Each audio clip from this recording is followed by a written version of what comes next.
Mabibilis na balita po tayo.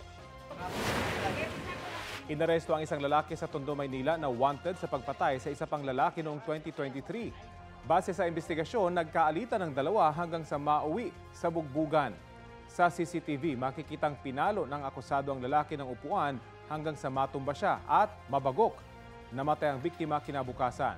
Giit ng suspect, dinipensa lang niya ang kanyang sarili dahil bumunot ng kutsilyo ang kanyang kaalitan. Sinusubukan pa namin kunan ng pahayag ang pamilya ng biktima. Arestado rin ang dalawang lalaki sa drug buy-bust operation sa parking lot ng isang mall sa Bacoor, Cavite. Ayon sa pulisya, magkamag-anak ang dalawang lalaki, UV driver ang isa, factory worker naman ang isa pa. Nakuha sa kanila ang nasa 500 gramo ng hinihinalang shabu na nagkakahalaga ng 3.4 million pesos.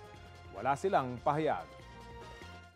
Kapuso, alamin ang maiinit na balita. Bisitahin at mag-subscribe sa GMA Integrated News sa YouTube. Sa mga kapuso abroad, samahan niyo kami sa GMA Pinoy TV at sa www.gmanews.tv.